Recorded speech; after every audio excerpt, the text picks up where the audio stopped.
Números capítulo 13. Nosso tema, ao longo de todo o mês, a gente está trabalhando a ideia de obstinação. O quanto ser obstinado, a partir do seu próprio plano, pode ser ruim. E diz assim o texto: Disse o Senhor a Moisés: Envia homens que espiem a terra de Canaã, que eu hei de dar aos filhos de Israel. De cada tribo de seus pais enviareis um homem, sendo cada qual príncipe entre eles. Enviou-os Moisés do deserto de Parã, segundo o mandato do Senhor. Todos aqueles homens eram cabeças dos filhos de Israel. São estes os seus nomes: da tribo de Ruben, Samua, filho de Zacur; da tribo de Simeão, Safate, filho de Ori; da tribo de Judá, Calebe, filho de Jefoné; da tribo de Zacá, Gigeal, filho de José; da tribo de Efraim, Oséias, filho de Num; da tribo de Benjamim, Paute, filho de Rafu; da tribo de Zebulon, Gadiel, filho de Sodi; da tribo de José, pela tribo de Manassés, Gadi, filho de Suzi; da tribo de Dan, Amiel, filho de Gemali; da tribo de Asser, Setur, filho de Micael; da tribo de Naphtali, Nabi, filho de Vopsi; da tribo de Gade, Jeuel, filho de Maqui. São estes os nomes dos homens que Moisés enviou a espiar aquela terra. E a Oséias, filho de Num, Moisés chamou Josué. Enviou-os, pois, Moisés a espiar a terra de Canaã, e disse-lhes: Subi ao Neguebe e penetrai nas montanhas. Vede a terra da qual é, e o povo que nela habita, se é forte ou fraco, se poucos ou muitos. E qual é a terra em que habita, se boa ou má? E que tais são as cidades em que habita, se em arraiais, se em fortalezas? Também qual é a terra, se fértil ou estéril, se nela matas ou não? Tende ânimo e trazei do fruto da terra. Eram aqueles dias os dias das primícias das uvas. Assim subiram e espiaram a terra desde o deserto de Zim até Reob, a entrada de Ramate. E subiram pelo Neguebe e vieram até Hebrom. Estava ali Aimã, Sesai e Talmai, filhos de Anak. Hebrom foi edificada 7 anos antes de Zoan, no Egito. Depois vieram até o vale de Escol, e dali cortaram um ramo de vide com um cacho de uvas, o qual trouxeram 2 homens numa vara, como também romãs e figos. Esse lugar se chamou Vale de Escol, por causa do cacho que ali cortaram os filhos de Israel. Ao cabo de 40 dias voltaram de espiar a terra. Caminharam e vieram a Moisés e a Arão e a toda a congregação dos filhos de Israel no deserto de Parã a Cádiz. Deram-lhes conta a eles e a toda a congregação e mostraram-lhes o fruto da terra. Relataram a Moisés e disseram: Fomos à terra a que nos enviastes, e verdadeiramente mana leite e mel. Este é o fruto dela. O povo, porém, que habita nessa terra é poderoso, e as cidades muito grandes e fortificadas. Também vimos ali os filhos de Anak. Os amalequitas habitam na terra do Neguebe. Os heteus, os jebuseus e os amorreus habitam nas montanhas. Os cananeus habitam ao pé do mar e pela ribeira do Jordão. Então Calebe fez calar o povo perante Moisés e disse: Eia, subamos e possuamos a terra, porque certamente prevaleceremos contra ela.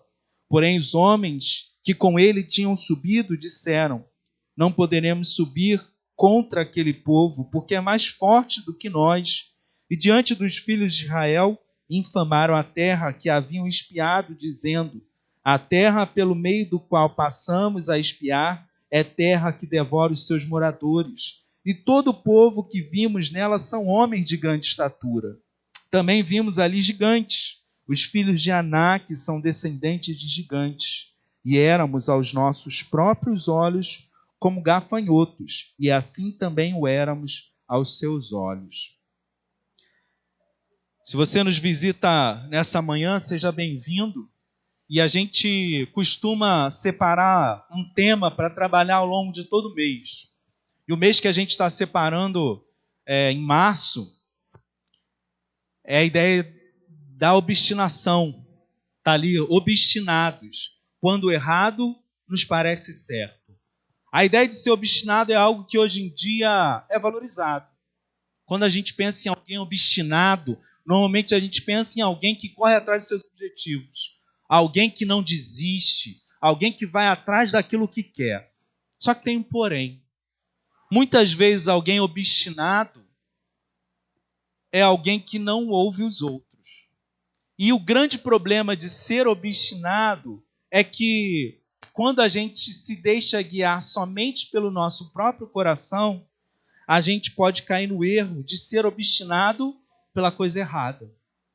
E o que a gente tem pensado ao longo desse mês é, ao olhar a história do povo de Israel, é perceber o quanto eles foram obstinados por coisas que não estavam de acordo com a vontade de Deus.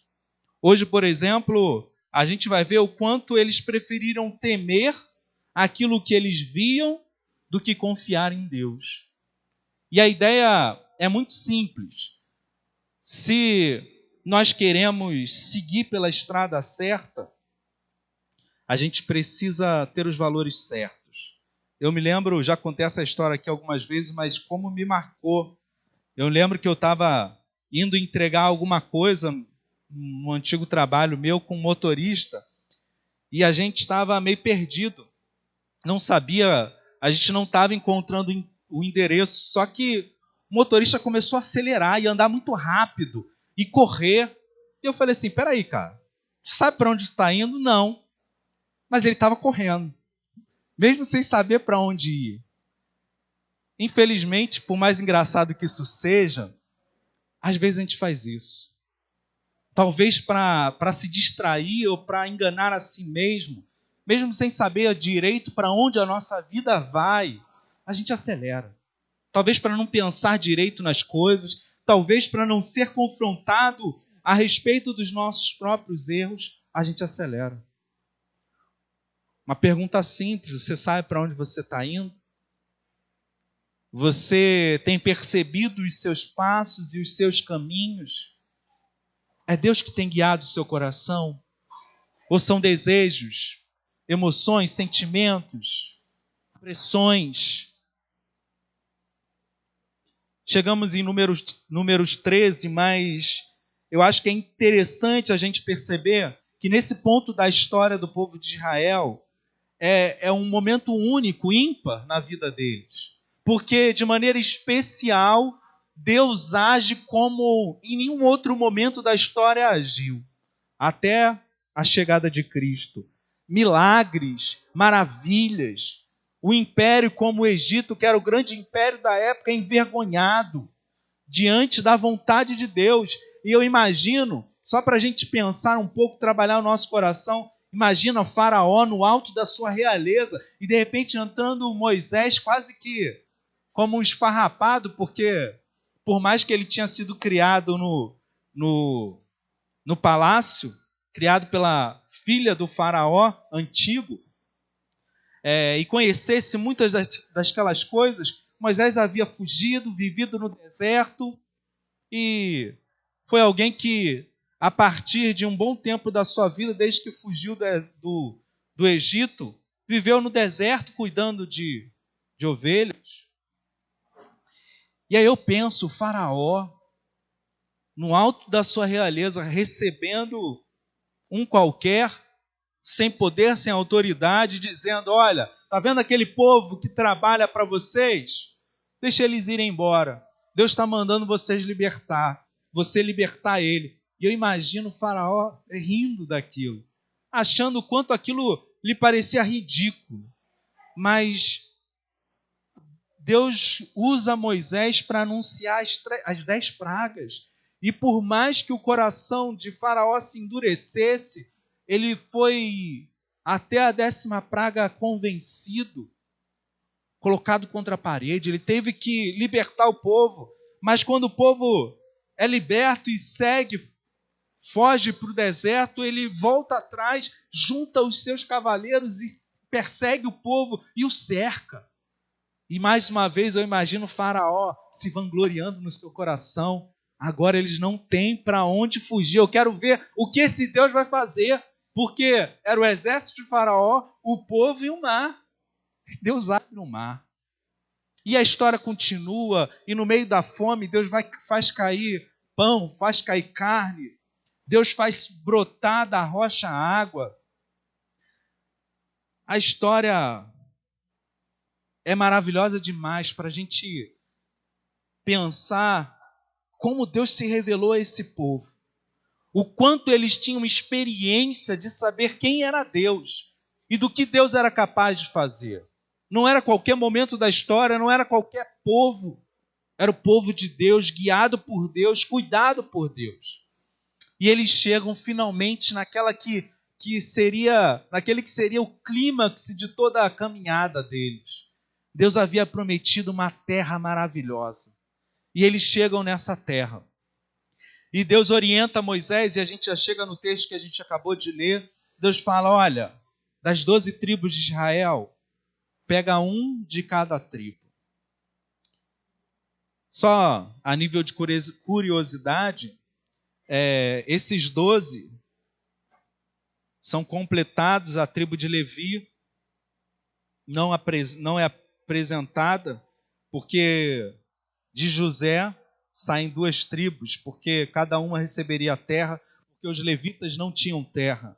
Esse foi o combinado, porque era uma tribo de sacerdotes, de pessoas para servir no templo. E aí Deus fala com Moisés, olha, separa um príncipe, um líder, um homem de cada tribo, mas não é qualquer pessoa, alguém que é destacado, que é príncipe, que foi criado de maneira especial para liderar, para conduzir o povo. Esses homens vão caminhar pela terra. O povo se acampa e esses espias ou espiões, eles vão pela terra e passam 40 dias conhecendo cada canto, conhecendo o povo, as cidades, os costumes, os frutos. Eles são orientados a isso. E eles voltam maravilhados. O relato diz que eles trazem, dentre as frutas que eles encontram, um cacho enorme de uvas que 2 homens precisaram trazer para carregar. De pesado que ele era. E aí eles chegam, depois desses 40 dias, para dar o relato. E aí? Como é que vocês viram lá? Realmente, essa é a terra que o Senhor prometeu para a gente. Terra que mana leite e mel, terra frutífera. É um lugar maravilhoso.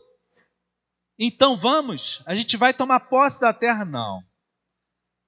Porque as pessoas que moram lá são robustas, são grandes guerreiros. As cidades são fortificadas, já era.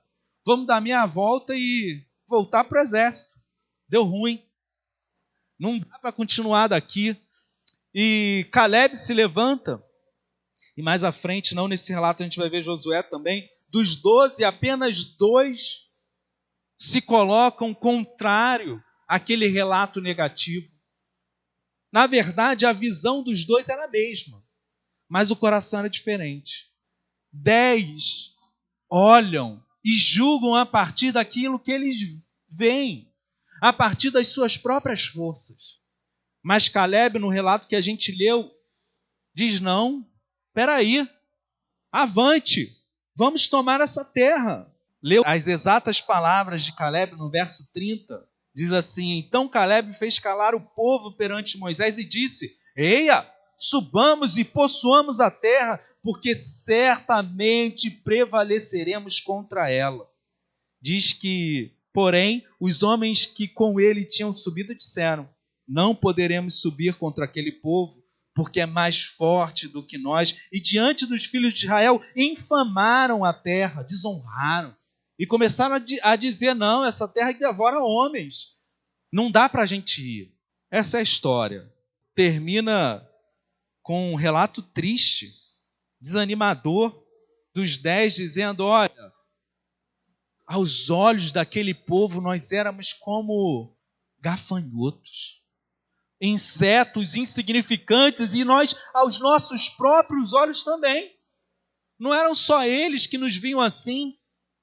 A verdade é que eles se viam pequeninos, incapazes de enfrentar o desafio que tinham pela frente. Para ser bem prático e direto, irmãos, o que a gente aprende com isso? Eu já fiz o relato de toda a história até aqui, pelo menos dos pontos principais. Eles sabiam quem era Deus, já tinham visto o que Deus era capaz de fazer. Eles sabiam que aquela era a terra que Deus tinha prometido. Só que Deus havia enviado eles não para uma terra disponível. Era necessário lutar pela terra. Só para a gente fazer uma observação, a gente está falando de, não sei, vou chutar aqui, 6.000 anos atrás.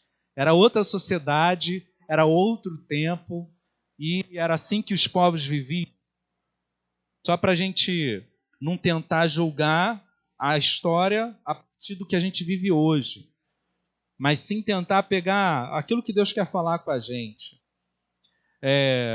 Eles tinham só duas opções: obedecer ou não.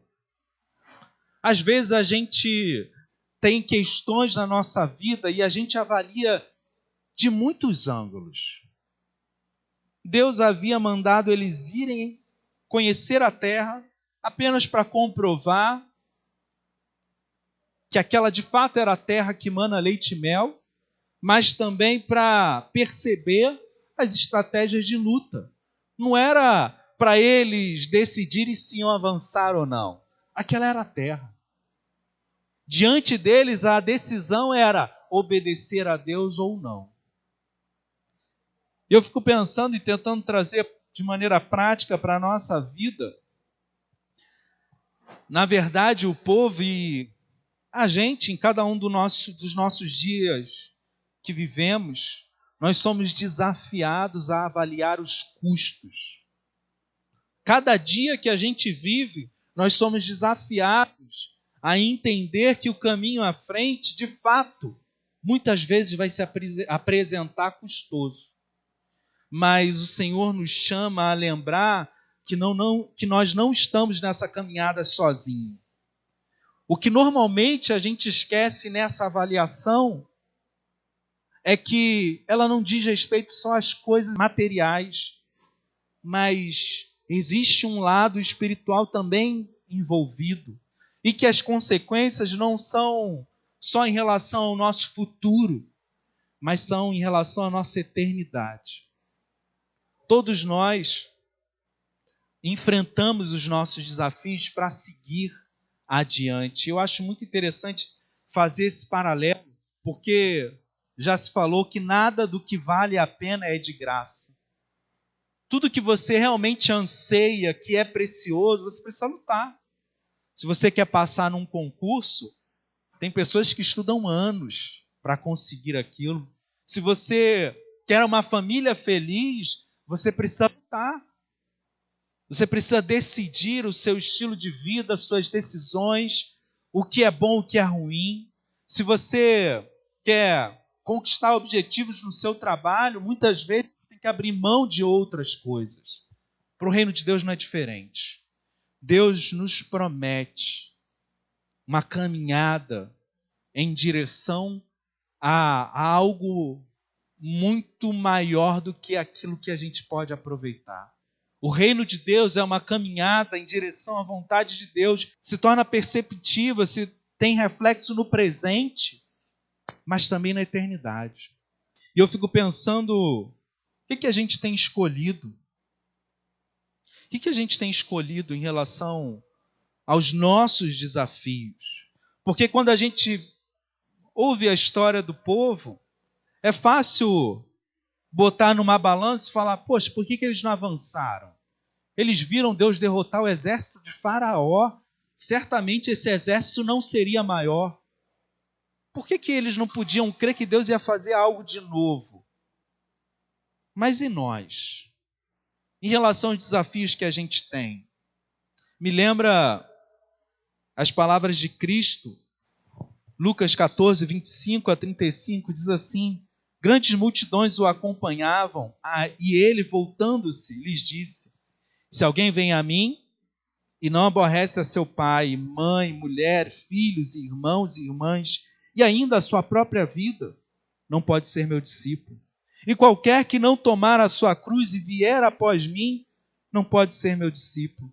Pois qual de vós, pretendendo construir uma torre, não se assenta primeiro para calcular a despesa e verificar se tem meios para concluir, para não suceder que, tendo lançado os alicerces e não a podendo acabar, todos os que a virem zombem dele, dizendo: este homem começou a construir e não pôde acabar. Ou qual é o rei que, indo para combater outro rei, não se assenta primeiro para calcular se com 10.000 homens poderá enfrentar o que vem contra ele com 20.000? Caso contrário, estando o outro longe, envia-lhes uma embaixada pedindo condições de paz. Assim, pois, todo aquele que dentre vós não renuncia a tudo quanto tem, não pode ser meu discípulo. O sal é certamente bom. Caso, porém, se torne insípido, como restaurar-lhes o sabor? Nem presta para a terra, nem mesmo para o montouro. Lançam-no fora. Quem tem ouvidos para ouvir, ouça. Eu fiquei pensando muito sobre o preço do discipulado, do seguir a Cristo. A promessa encanta o nosso coração. Lembrar que Jesus morreu na cruz por mim. E eu não tive que fazer nada.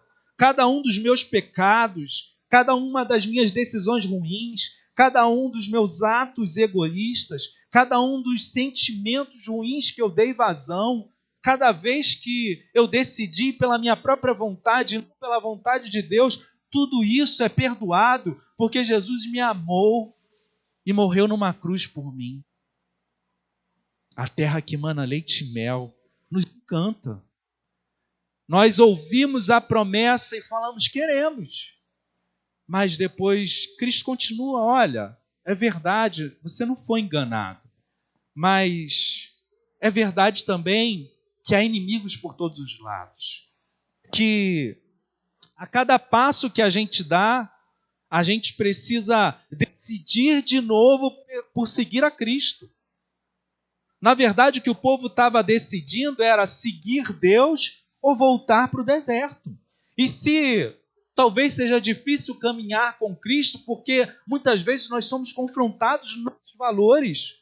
Quantas vezes a gente precisa, de alguma maneira, desagradar amigos e familiares para viver o que Cristo nos conduz a viver?